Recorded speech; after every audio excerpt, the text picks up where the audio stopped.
Wonderful. Carolyn is for its third week in a row in person. That's fantastic. We got a great guest speaker. Josh has not given up on us yet, so. He now has the He application. has the application now, making sure he gets it completed and given back. I won't be leaving the room. Between the two of us, we're. Okay, good, good. Don't let him leave without filling it out. Would you guys join me in the pledge this morning? I pledge allegiance to the flag of the United States of America and to the republic for which it stands, one nation, under God, indivisible, with liberty and justice for all. Mr. Sergeant at Arms, sir. Ladies and gentlemen, I'll be almost. I'm going to officially present the official info in our packet for Gary's vehicle of his choice. I have it on my 2015 Mini Cooper that will not come off now after 7 years. It's pretty much permanent. What's going on today, Red? All right. Okay, or as my grandson called it, the BA truck. The BA truck is the big, and I can't say the next word. Truck. So, thank you, sir. You can use that to cover up some of the dents. No, actually, the dents are kind of, they're painted. Anyway, good morning. My philosophy is to be thankful in all things. And I like to ride my bike in the morning, and I like on rotary weekends to go out to the creek floor, which just turns light, beautiful. So I get out there this morning, try to get out, and realize my bike is back at home. So I joined the walkers and walked for an entire mile. It took about 7 hours to do it, it seemed. It gave me a new appreciation. Those cyclists passed us. You know, it's got to be unnerving with people like me zooming past them all the time. Yeah, So, as somebody who does walk, it is interesting. Most of them are not like you, though, I will say, because I know you will holler, on your right or on your left, whatever it might it's on your be. left generally. And then, But they don't. Quite a then few of them don't. you say on your left, then they go like this. And, I've learned that if they're this big, they're starting to go in at any time. So we try to avoid it. Anyway, thankful for that, and I will get a ride in today. My daughter, granddaughter, and son-in-law are coming to visit New Hampshire today. So we've learned the difference between what I think the house is clean and what my wife Joy thinks the house is clean. And they're pretty much entirely different. You can relate to that? Looks good to me. And it's even shaking her head. So thankful for that. We had a good meeting last night. Some of the district leadership council. There's going to be a program officially rolled out in our district called the Polio Plus Society, where if a person contributes $100 per year, they will become a member of the Polio Plus Society. As we probably heard, polio is hit the United States, and it's in New York actually. That's where they uncovered. So anyway, I'm thankful for that. We'll be helping get that rolling out, helping a lot of people. And, who else is happy and excited to throw today? I am. Here you go, sir. $2. I am thrilled and happy that you brought up Polio Plus. That's wonderful. And mark your calendars for September 23rd. It is the district assembly. It's going to be at St. Charles Community College. September 23rd. And it's going to have several interesting topics. Watch your emails, because you'll be getting some information about that. September 23rd is Friday. And then you're really looking out for your calendar, April 22nd and 23rd, I believe, 23. It's 20 and 21. The district conference is going to happen at Cedar Creek Conference Center. Don't hold me to that date yet. I've got to double check the calendar. Remind me where Cedar Creek is. Cedar Creek is New Haven, which is about 20 minutes west of Washington, Missouri. Beautiful place. We used to take students down there for the leadership retreat. So it makes us to see how much it's changed. Did you take it there because of the nice distillery there? Is that why? No, there was no distillery there. There wasn't even we couldn't even go into the room called the tavern. So, All right, very good. Past president. I was late. Could you guys start? Can you start the meeting over again? I missed something. Hey, Carolyn. I had a great weekend with my family out at Cook Station. And it was super nice to have a granddaughter and my son and daughter-in-law. Had a great weekend. Is that the same time zone as us here? Huh? Is that the same time zone? Yeah. Yeah. Mr. Courtney, how are you today? I'm fine. Yeah, I'm late.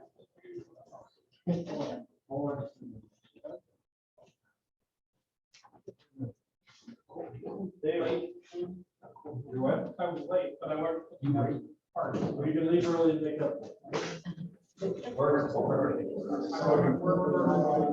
the few of us that are still employed. Yeah. What's employed? Would you? 7-second introduction, so like this, don't take like.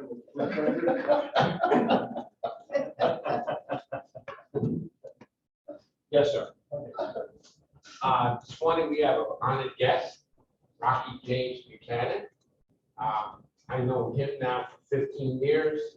His family, my family, all of the above. Rocky is an astute gentleman, by the way, ex-Army officer, just to let you know. At the VA, Veterans Administration, works along with JB and JC. And most importantly, has a wonderful family, Kim and Leslie. And when you watch Army football, number 33, the Cannonball, Jacoby Buchanan is ranked as the first and the leading candidate to be drafted by an NFL team as a fullback, and also a terrific student at the academy. Welcome, Rocky. Buchanan. Yes, sir. Thank you so much. All right, thank you. Anybody else? Was that within 7? Pardon me? Was that within 7 seconds? Yes. Thank you. President Terry? Thank you, sir. I'm going to challenge the club. We need to find. Stand over here a little further away. We need to find some Navy personnel, some Air Force personnel. We got to know close to. So, I'd have been in the other room saying that. So, just to give the armed forces equal time. I mean, we have to do that. However, I will say, Rocky said, I said, Army, yep. He said, but we all stick together when it comes down to it. So we all are one. So that's one. I have really screwed up the program schedule somehow. I'm not quite sure how. I could probably tell you when, but I didn't know that either. So I definitely know next week it's an evening meeting at the 6 Mile Brewery down the street. 6 Mile Bridge. 6 Mile Bridge, right. I think at one point I had 7 Mile Brewery on the program schedule. See, we need the president-elect to step in to take that over so that I don't have to keep it straight. And then I thought Bill said his speaker was the 7th, but she is the 14th. Okay, let me change that right now. Okay. All right, so September 14th is Bill. Al, I've been trying to get a hold of the gentleman, Tom, and he has not returned my calls yet. So, yes, but Al DeMatteis, if you could talk to your gentleman, Chris Williams, who's one of our former players, for the for September 7th. See if he's available September 7th. Okay. Okay. Yes. Is it okay? Yeah. By the way, if anybody is interested on September 10th, which is a Saturday, over at Helen Fitzgerald's at noon, I would like to know if anybody is interested in having a little get together on that Saturday. And noon at Ellen Fitzgerald's on that Saturday. For the Rotary Club. Okay? I won't be able to, I'll be doing a charity, all-day charity. I would love, otherwise I'd be there. Jerry? Yes, I'm yes. never going to evening meeting. Okay. What time do they start? 6 o'clock. And it's just a social evening. There's no formal program. It's socialize, hang around for a bit, eat if you want to. Are they food or are they food truck place? They have food. Okay. Very good. So I have not reached out to them. Would it be wise? Brian? You need to. You don't think we need to? Okay, just show up with 40 people and they'll be happy. Okay. We'd be happy. Well, now, folks. let's see. At the moment, +2, so that's good. And the district is what, plus Plus 7? 7, I believe I heard, so yesterday. You're so representing a decent chunk of that. Soon we will be, unless we scare him off, which I'm hoping that that's why we answer class, we will be +3, and that would be wonderful. So we just need to keep growing Rotary so that we keep doing good things for people. for other people. Speaking of doing good things, on September, I am leaving for Colorado. I'll be gone from September 6th through the 13th at least. So, and Dave will not be here on the 13th. So if we could get somebody that would love to come about 6:30. Yeah, because you won't be doing all the electronics. Yeah. Oh, no. If we can teach somebody else how to set this up. Yeah, 6:15 to 6:30. 6:15, 6:30. We will teach you all you need to know. Dave will, and I just kind of follow along. And how to deal with the cranky old computer that's Windows 7 that I put Windows 10 on top of it. So, but otherwise, the 13th, definitely nobody will be here. 14th, yes, 14th, yes. Okay, see, I even screw up the calendar. here. Or we could just get together and talk about YouTube. There you Go go. for it. That would be fine with me, so. Hey, wait. You can establish a coup and remove both of us from. Oh, yes. Go for it. That I would don't be think good. there's any coup needed, is there? All in favor? Dave? Sounds good to me. Okay. See y'all. We're closing up. Y'all are on your own. On that, I'm gonna turn it over to Al, who's already introduced our guest speaker. Dave and I are gonna see you. Well, yeah, but this is my computer, so I need. Oh, okay. So you gotta stay for that. All right, I'll help with the technical on 14. Bill said we gotta have a PowerPoint and everything. So, Okay, we- all right. And if you can't get it. We'll get together. Just show the same picture. So, all right. Coach, the floor is yours. Yes, sir. Good morning. Good morning. Oh, everybody's doing well and having a great morning and a great day, great rest of the week. By the way, Saturday, I made a sign for Citi Field. I traveled all the way from St. Louis to be here at Citi Field. On the other side, it reads, "Go Mets, beat Cardinals." Okay, great. Here we go. But they're playing the Rockies from Colorado. I want to introduce a very good friend of mine. Not only a friend, but a brother. We've known each other for 15 years. I know his family, he knows mine. And by the way, a very astute gentleman. So I'd like to introduce and give him a warm welcome, Rocky James Buchanan. Please come up and give him a warm welcome. And by the way, at the end of his presentation, Rocky, if you ever watch the Army Navy game, we do the Rocky. Last year, we went to MetLife together, correct? And we were in a restaurant. And I had the privilege in front of everyone doing the rocket. And it was funny, and it was very enjoyable. And this guy gave me the commands. But anyway, Rock, it's all yours. Great. Well, good morning. Thank you guys for allowing me to come out. Al, as he said, is one very good friend of mine. I met Al 15 years ago, and we just looked at it, we was across the room, we just looked at each other and made our way toward each other, shook hands, and been blessing ever since.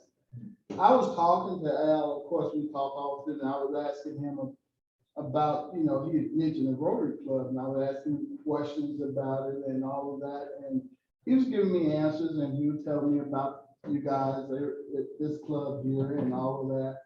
And so we met again, because ever since that time, I was thinking about the Rotary Club. Somehow that just stuck on my mind. So anyway, I asked Al again about the Rotary Club, and this time he just started telling me about everything about the Rotary Club. And the more he talked, the more interested I became. So he invited me over today to talk to you guys, you know, just show you, you know, some of my historical data and all of that. And let me look at the Rotary Club for myself. And I tell you, from the time we got out of the car, we met a young man coming out very eloquently.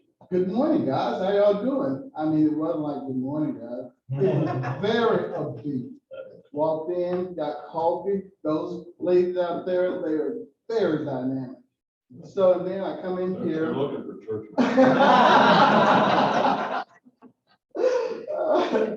Oh, well, okay. So I walk in here, these two, Jerry and Don, they just greeted me. I mean, it was just a good feeling. It was a good feeling. It kind of reminded me of like when my son went to West Point. We took him there twice. He went there the first time and he got in the car on the way back home. He said, I think I really like West Point. Now, granted, he's had, I think, 9 scholarships to play football. West Point, Army, Navy, Harvard, Yale, Princeton, Colgate, Stanford, just to, you know, name some of the schools.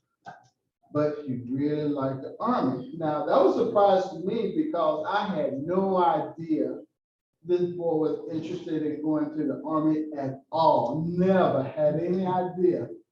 So then he went to Air Force, and Air Force kind of, you know, talked him up real good. So he narrowed all the rest of them away. He wanted to do the military portion. So he narrowed down the Army and Air Force. But anyway, he came back, we went back to West Point, and he selected West Point School to go to school there. So that's where he's at now. He's a football player, and Al tell me every day that he's going to be drafted by the pros. And he's been telling me that he's been there 4 years. Al been, from the first time he got there, Al been saying that. Well, this past, I think it was March, we got a email listed with all the 2023 draftees on there, and looked down and he was ranked #1 fullback to be drafted by the pros. So he's been talked to by Pittsburgh, Atlanta, Jacksonville, and San Diego already. So, but anyway, I know I'm kind of getting off subject because I said so much, but anyway, he's doing good there. He's starting his senior year next Saturday. He'll be playing football. So anyway, that's my youngest son. My oldest son is Wesley, and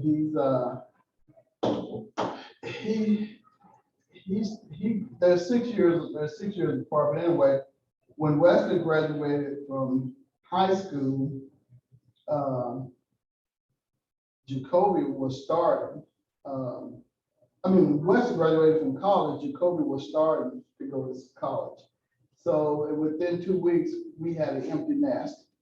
So that was hard. I'm downstairs crying my eyes out. My wife upstairs crying her eyes out.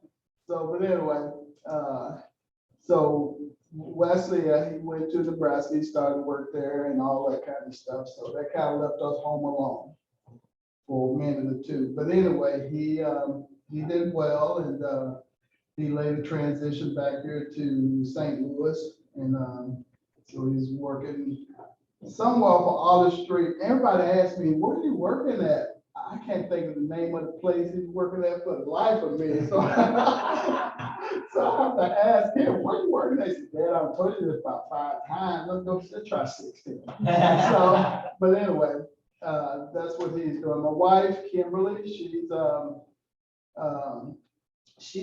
work from home mom. She works at night, 11 at night to 7. And so from Monday through, I say Saturday, we didn't see each other enough. I stay downstairs and watch TV, and when I get ready, when she come downstairs, I walk up, I said, hi, honey. She said, hi, honey. I said, bye, honey. She said, bye, honey. So that's our only conversation during that time. So, but anyway. Yes. So it's been. What does she do in the morning hours? In the sleep. No, I mean from 11 to 7. Oh, it's at night. She worked, excuse me, she worked nights, 11 to 7. She worked for Magellan Behavioral Health. And she's been doing that now for 28 years. So, but that's what she does. So anyway, that's where my family is right now. So where am I? I'm at the VA hospital. I've been working there now for 34 years, 35 coming up. It's been wonderful. I started out there as a therapist, a vocational rehabilitation therapy. I worked in that area for about 9 years, and then I developed a compensated work therapy program. That's where we have veterans that come in and they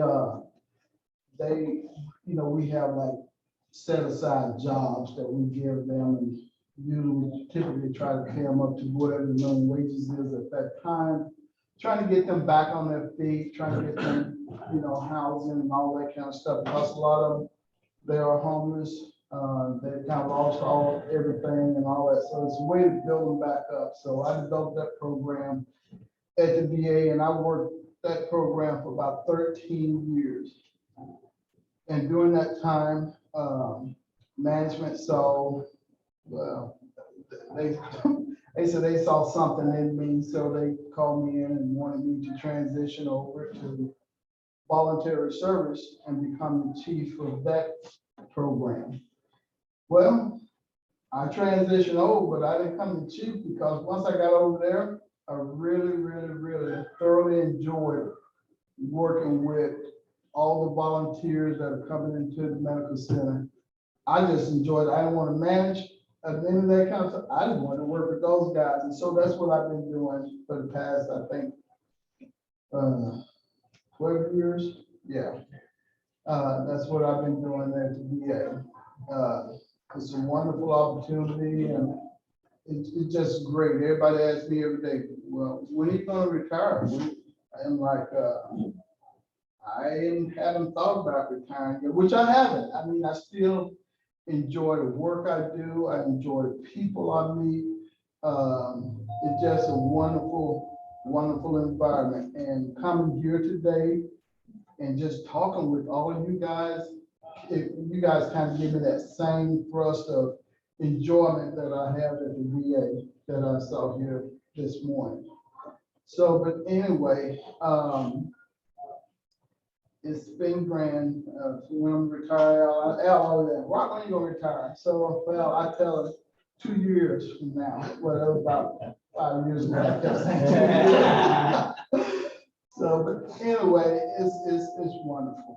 It's really, really great.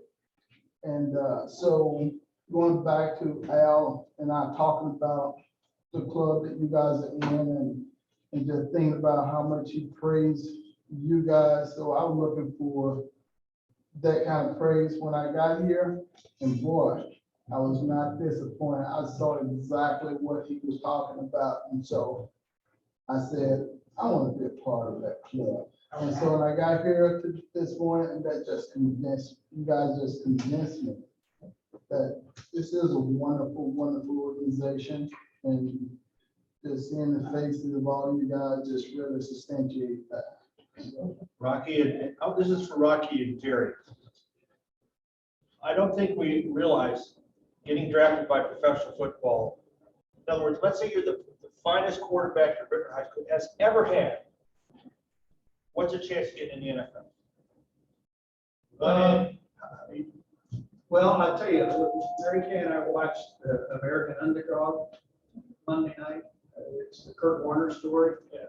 And he said that 5 of all the high school players in the United States will ever play Division I football. And out of that, I think it's 1 or 2% get drafted in the NFL. We spoke about this in length, so that we. Yeah. For NFL, MLB, NHL, NBA, MLS, 0.1%. That is the percentage. 1/10 of 1%. That is, thank you. Okay. Now, the other thing too along with it is this, where Rocky's son attends school at Army West Point. The applications that go to the academies at all 3 are 65,500. Its standing class for each academy is 1420, 1,420. Correct, sir? That's right. Each one or? No, for each one, thank you. So with that in mind, the top 1% of this country only goes to the academies, top 1%. That's it. Okay? So with trying to get into a professional organization from the academies is like trying to fit a square peg in a round hole. I'm serious. All right? Literally. And when Rocky showed me his son, Jacoby, and I said this for 4 years, he's going to get drafted. But the catch here is this. With the new law that was put into place, is that if Jacoby gets drafted, he's got to do a mandatory 2 years first out of his 5. And then he's got to do 3 reserve in the component system. But he can play professional sports or in the NFL after 2 years. Thank you. After 2 years. When I was going through, there was a guy named David Robinson, the animal. Okay, he had to wait until after his 6. It was like Mr. Inside, Mr. Outside, Doc Blanchard and Tom Davis. They had to wait after their 6. So it is 0.01% that those wind up with a professional contract. Yeah, Rock, I didn't see what you're talking about. No, that's okay. Yes, sir. You're speaking, having been West Point, you're speaking clear from the heart of everything. What he said is true. So, I just didn't have it. I guess it's because of my son. I know how good he is. It hasn't hit me yet that it's pro material. But in March, I was asking Jacoby again. I was asking Hey, wait a Jacoby. minute. The 2 years now is based upon the 2-year deal for your retirement? Hey,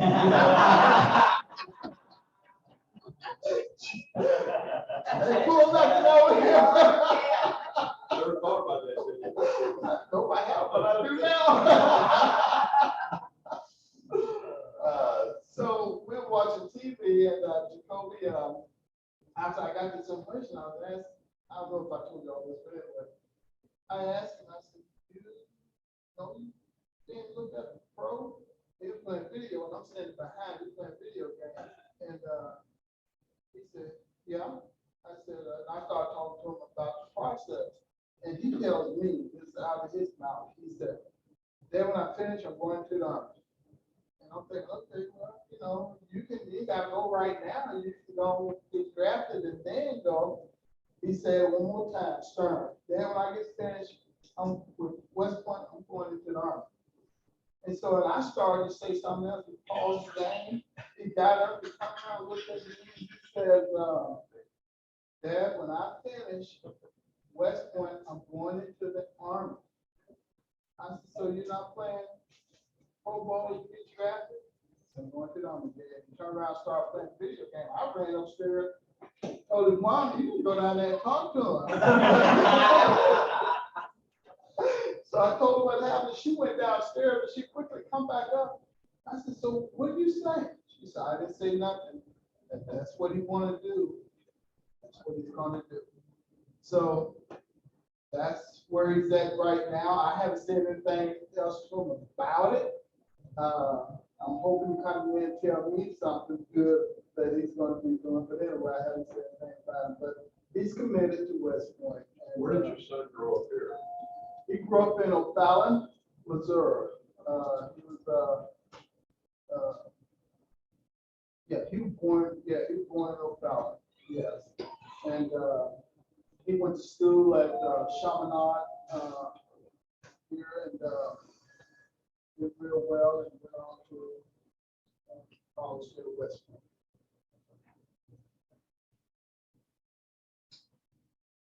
Yes, ma'am. Will you talk a little bit more about the volunteer thing that you do? What kind of volunteer activities do people do? Absolutely. We have a string of activities that volunteers do. We have our VSO, our veteran, I'll talk about, we have our VSO, our veteran service organizations. And these are the VFW, Masonic lodges and all of that, AMVETS. They all come in and they have certain things within the hospital that they have to do, that they should be doing, from the standpoint of making sure, one, that our service volunteer has the amount of people that they need to run the service. And so they kind of spearhead all of that. Then we have our volunteers that come in. These are individuals that, you know, like any of you that want to do some work for the veterans, for the hospital, you go into our service and you sign up, become a volunteer, regular scheduled volunteer, and then you get on one of these jobs that we have. The jobs that we have everything from ambassadors, coffee makers, popcorn, greeters, recreation therapists, drivers. The list just goes on and on. We now have what we call a Fisher House. And that's a house where, okay, I see y'all nodding, everybody know what they, okay, that's good. That's good. So we have volunteers come in and get involved with the Fisher House now. And so we just basically assign them throughout the medical center, wherever, you know, the staff said we'd like some help here, we need some help there. We just sign them throughout the whole hospital. We have, when I first started there, we had 1,400 volunteers. Then it started to dwindle down to 8. Before the virus hit, we were down to maybe about 600 volunteers. Since the virus has hit, Jefferson Barracks and John Cochran Hospital here in St. Louis area has not opened fully back up to allow volunteers to come in because of the up and down of the virus and all of that. So we just want to make sure, one, we keep the patient that we are serving safe, and two, we're making sure everybody that come into the hospital is safe as well. So that's kind of just give you a very brief nutshell in terms of what we have and all of that. So, yes, sir. So when people want to volunteer, they call the hospital and they get hold of someone like you or whatever, and then is there a screening process, or how is that? Absolutely. Is there a training process or? Both of those, absolutely.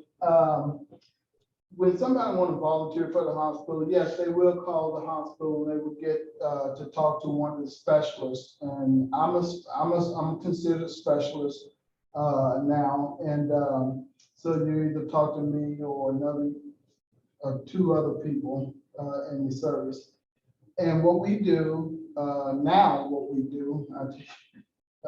I'll tell you what we used to do. That's a lot easier than now, but I haven't grasped all that yet. But anyway, what we used to do, they call, so I want to volunteer. We have you come in, you get an application, fill that out, and seen through all the process associated with that piece. You also sent over to our HR police department, and you get fingerprints, background check, and they say you're good, you continue on.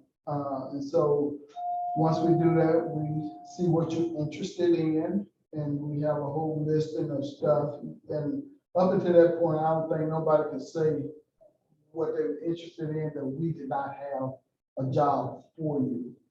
So, but anyway, we find out all that, and then we get you started on volunteering. 30 days after you volunteer, we bring you back in, we ask you how you like the job, yada, yada, yada. A lot of times they say, I love it. Sometimes they say they don't. And so what we do in that 30 days, we can switch you to another job if you wanted to. So we just want to make sure that you, the volunteer, is very happy and very pleased with where you're working at. Because if you're happy and pleased with where you're working at, you're certainly going to take care of the veterans and all of that. So that's kind of it, so to speak, in how we get volunteers. Nowadays, we're going back to emailing everybody now, so. I don't know about a volunteer, but a friend of mine needed the help to get his shots, and they just sent a car out, pick him up, take him down, get a shot, bring him back home. He did that all 4 times. Yes, we do have that program. Well, we have a program that's specifically tailored to doing that. Going out, it's in mental health, and getting everybody. We also have a DAV program, Disabled American Veterans Transportation Service. That program is under my tutelage, and what we do there, we have co-op spots in Washington, Missouri, Troy, St. Charles, North County, South County, Edwardsville, Illinois, Shiloh, Illinois, Jerseyville, Staunton. Anyway, we have places like that where somebody needs to come into the hospital. They go out and pick them up, bring them in, let them do whatever they want to do, and then they take them back home. And I think that's what you was initially was talking about. So they, whatever appointment you have, somebody come pick you up and bring you in. Let me see. What's the comparison of percentage-wise homeless vets to the overall population? Ooh, I never had that one asked. But I don't even know the percentage number, but I can tell you this. Our homeless program, when I first started there, had about 5 people that did the homeless population. Now they're up to 23 staff members that doing the homeless outreach programs. Or what geographic area? St. Louis. Just saying. Mm-hmm. Yep, absolutely. Yes, sir. That's a good question. Yeah. You mentioned the VSOs have programs that they, they're you have special things that they do within the hospital? Yes, our VSOs are basically, I told you we had 600 volunteers. And we got about 19 VSOs. All these VSOs are, What, I don't know what a VSO is. I'm sorry. Veteran service. I'm sorry. Yeah, I am sorry. Veteran Service Okay, Organization. thank you. Yeah, I'm sorry. If I start talking these acronyms, y'all. Sorry, I'm familiar with VSOs because they're the ones that handle honors. Yeah, absolutely. Well, and so we got about maybe 13, 14, 16 VSO organizations within our service here. And of that 16, all 600 of those people fall under them. Masonic service may have 30. AMVETS may have 35. VFW got about 60, and so they all add up, they all fall underneath each one of those organizations. And that's how we, come up with the number that we got. And so each organization is responsible for all the folks that are underneath them.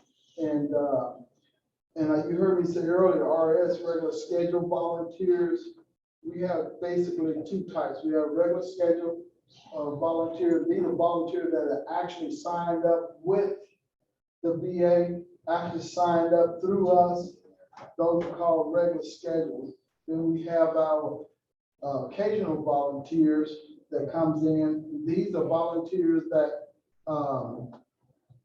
they're not signed up with anybody, but they want to help, they want to donate, they want to volunteer, they want to do something. So they come in and they give their time, and it may be one time. Once they come in, they do twice, but I tell anybody come in more than twice, got to sign up. But anyway, but they come in, they help out with whatever the VA is needing to be done with the veterans. So those are basically the two services and how we get the volunteers. Yes, With the ma'am. regular ones, typically, how many hours a week do they volunteer, or is there a minimum requirement or anything? That's a good question. Now we're starting to set minimum timeframes for volunteers to be a part of the organization, be a part of the VA. And the reason behind that is, one is our numbers has dropped significantly since the COVID. And so we tend to put timeframes on that. The timeframe in question, I know, and I'm gonna speak from the driver's standpoint because I work directly with those guys. When new drivers coming in and sign up, I tell them, you drive at a minimum 4 hours, depending on where you are. And you can stay as late as 8 hours, depending on where you are and how many folks you have. And volunteers, and directly in the voluntary service aspect of volunteers coming in, 2 hours. And so we do have a lot of folks that take advantage of that time frame. And for the first 3 visits, they'll do 2 hours. After that, they start increasing the time because they love what they're doing. They love the veterans. It's just a good thing. And I guess that's probably why I gave up getting into a chief track and just stayed a regular therapist or specialist in voluntary service, because I see quickly what they was doing and how they liked it. And I compare that to what I saw when I got in there and how much I loved it. Just enjoy talking with everybody. And I tell you, the history that I get from our veterans, the history that I get from our volunteers, absolutely something. I'd say that.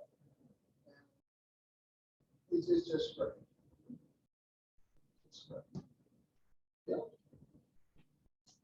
I had the privilege of doing a radio show for Rocky. I was on AFRTS as a color analyst and a play-by-play for a couple of years. And I did a radio show for the veterans and for Rocky. And I'll tell you what, it was a blast. By the way, it was the Disabled Veterans Olympics. It was a wheelchair. Yeah, wheelchair, that's right. And by the way, I ran the, track and field over at Wash U. And we had them coming from all over the country. Yep. And we greeted them at the airport.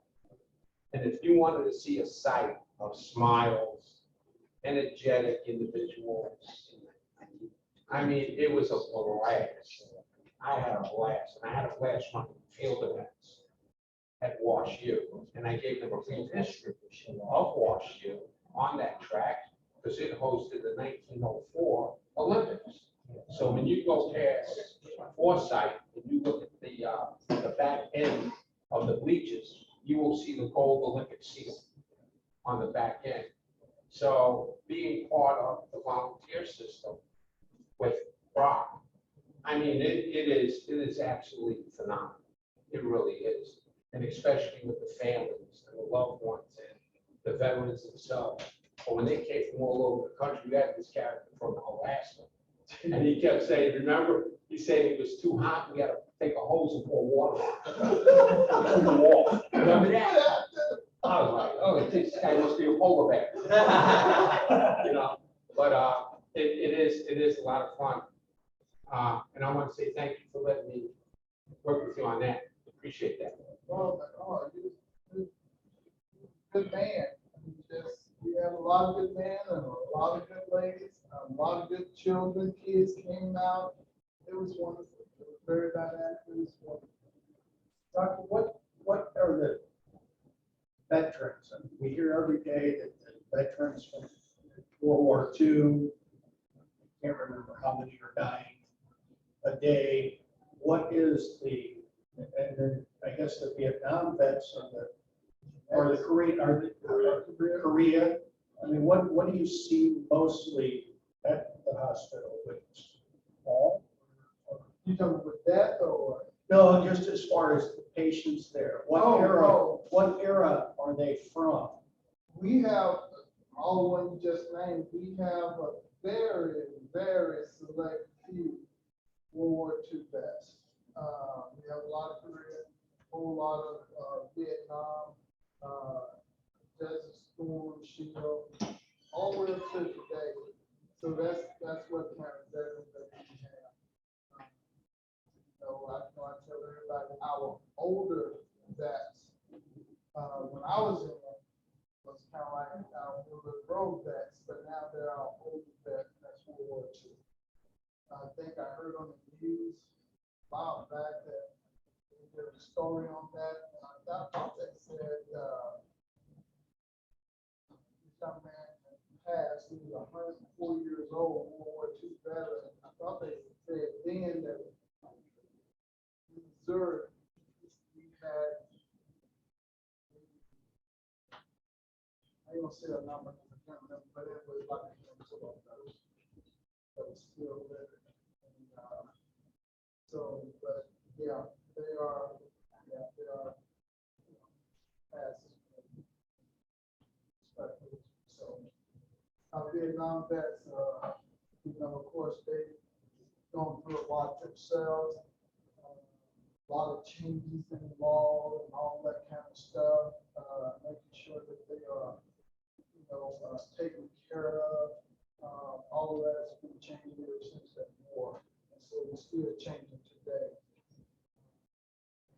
Trouble getting certain benefits back in the day, now those same benefits are now afforded to these guys and all that. So it's a constant changing battle at VA with all of that.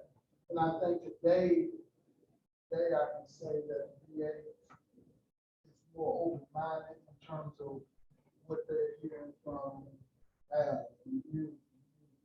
They tend to listen a lot more than just say no and tell them to do it. Yes, sir. I'm a veteran, and I'm a member of the 338 down here. We can't get new members, and we're losing probably an average of 3 a month.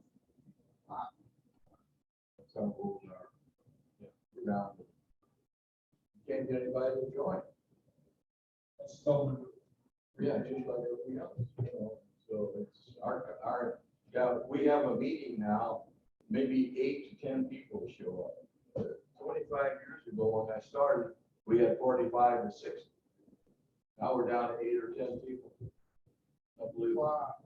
I didn't know that, but I do know your post.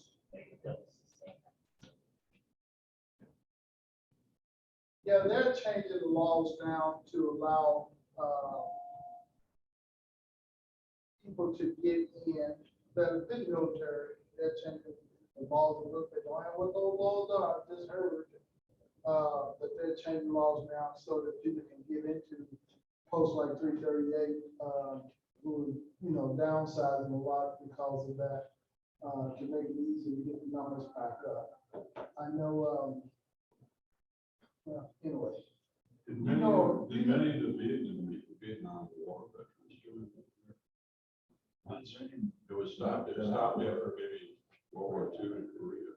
Yeah, you got, that's what our thing is, Korea and World War II. Right, and I know, listen to our VSOs, I go to their meetings sometime, I know that's something that they're talking about.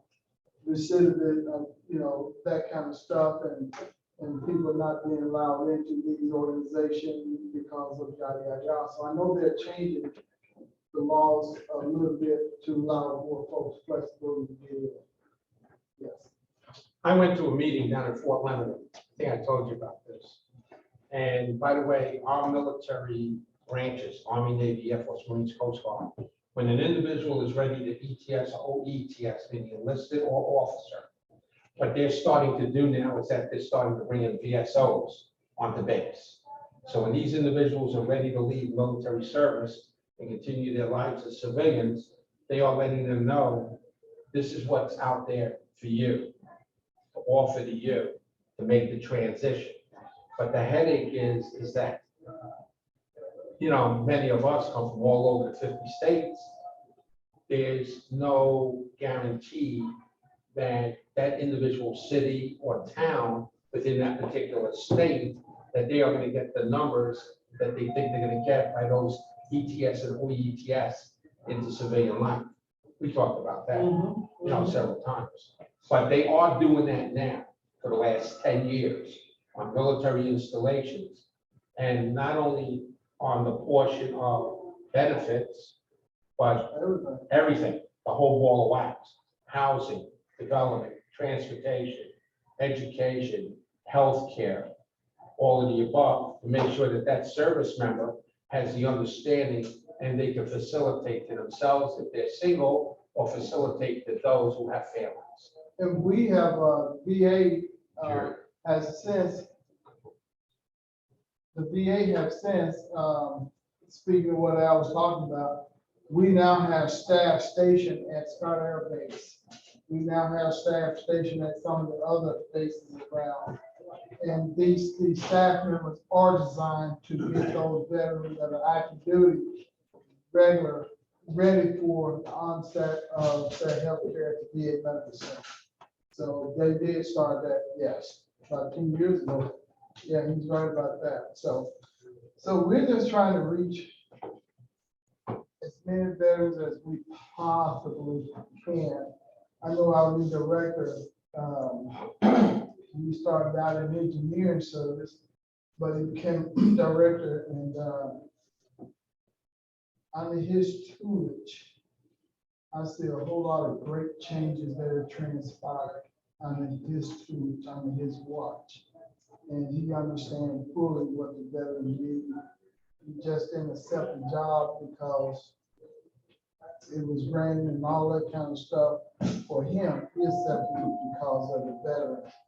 And I would really truly do like that. And that's what, you know, some of the stuff you heard right now is what he's working on. Fantastic. I hate to cut you off, but we got a lot, because several of the members do work, right? Like, some members don't work, and we can sit around. But Rocky, thank you very much. If he hasn't invited you, you're more than welcome to come back. We're here every Wednesday at 7 a.m. And we can use somebody to help sign up. Just saying. If you'd rather come at 6:30 and stay from 6:30 to 7, that would be great. And, Just don't show up next time. okay. Yeah, sure. And actually, you can show up next Wednesday. It's just down the street, the 6 Mile Bridge Brewery. It's down the street. You're more than welcome to join us and have some adult or Fifth Wednesday, we meet at the. Okay, well, great, thank you. You're welcome. Bob would like to say a couple of things. Is my camera, my technical guy does, Yeah. as you know, I have told you for some years that I'm going to give the Rotary plaque to the athlete. It'll take Last just a Saturday, they had a home run derby out there in the late afternoon between the San Diego Police Department and some of the senior, members of the baseball, the ABC. So 4 of us went out there, and Dave could get the picture of the other one. There it is. We can get that up. Anyway, No, let's do it this way. Give me a sec. so as he's doing that, there's 4 old guys that when we were 12 years old, we played on one of the first 4 athletic boys club teams in 1952. The athletic boys club started in 1951 with 2 teams. And since that time, it's amazing what they've done. So we had 30 boys started this thing, and I had a discussion with a fellow by the name of Don Pauly. They have probably touched over 100,000 plus kids over those 70 years period of time, teaching them athletic skills, fellowship, sportsmanship, et cetera, and all of that. So anyway, this team, we started in 1952. We were in the midget division of the Corey League, and we were the overall Missouri Illinois champions in 1952. In 1954, we repeated that as a juvenile from 13 to 14. We were the first 2 of the athletic boys club team to have won the grand overall championship. There's Bill Wessler in the red shirt. He's a local light publisher. Fred Helmring in the green, and a fellow named Jerry Schmidt. Jerry and I grew up on the same street, and I'm kind of behind Jerry. But we made the presentation, and it was interesting and fun. The people there were very appreciative of it, and then if you'll see the trophy picture, we put it into the trophy case. The 2 pictures, and the trophy right there. What's kind of interesting is you talk about the number of athletes that end up in the major leagues. Was that 1/10 of 1%? Now go back to the early 1950s and 60s. In this athletic boys club with these hundreds of thousands of kids that came through there, Don Pauly and I talked about this before. There were only 3 people from that ABC that had made it to the major leagues. One of them was a fellow who was a year older than I was, by the name of Bob Berta. The other one was Ron Hunt. That's a familiar name to you. And the third name was Jerry Royce. Yeah. Now think about that over a period of 70 years, and it's 1/10 of 1%, Al, what you're talking about, that made it to the major leagues. And I always reflect back, as a team, we played 30 ball games that one year that I played. These kids today are playing 100, 120 games, traveling all over the country to play. But those 3 guys made it to the major leagues, not on all the time they played, they made it on the basic overall athletic abilities. And that's a big part of it. So anyway, we accomplished it. It's over there. It's out of our reach, and my wife is happy it's off the shelf. Anyway, it was a fun time to see it. There's very few of us of that era that are left, probably maybe 6 of us. It was fun to get them together. One fellow, Jerry Schmidt, I haven't seen in decades, so it was fun to do that. So anyway, I just want to share that. Well, thank you. Drawing, the thing I remember, and correct me, because I'm not sure if my memory's right, but Ron Hunt was, at least at one time, didn't he? He got hit by pitches. He had a record for being hit by the most pitches. Yeah. And by the way, he was the first New York Met to be an all-star in 1964 at Shea Stadium. And that was my favorite player. And a written grad. And I've gotten the chance to talk to him. I think I'm he's going supposed to to get out there. a problem. Yeah, he's not doing as well as he used to, but he was a character, I'll tell you. And he ran a baseball school out in St. Charles County, St. Peter's for a long, long time. So, Josh just got the drawing number? Yep. 1215. oh, 215. what? Oh, my So God. it's been a long time. Got the right thing. But it's not. Got a chance to win Yeah. another $5? Oh, yeah. Here we go. But you still have a chance to win a wonderful prize. I will tell you that last week's prize winner returned it, did swap for another mystery prize. So we still have this wonderful wise choice binder. It's gonna keep coming back until somebody takes it. We have a wonderful Rotary tote bag I was online last night about Rotary Grand Central, and this matches with Grand Central. It showed it came directly from Houston at their conference, and a mystery prize. So the question is, what is the name of the charity our guest speaker last week talked about? The name of the charity. Sure, Carol, the bridge. Or if you know the other one, we might give away 2 prizes. Because Starkey, Very Starkey. Starkey something. the Mary Star. Marion Starkey. I think it's Maryland Star. Well, you know what? That's close enough, Jerry. Close enough. So, No, it's okay, not. all right, very good. So Carolyn, you were first choice of a wonderful prize. I'll take the bag. The bag, all right.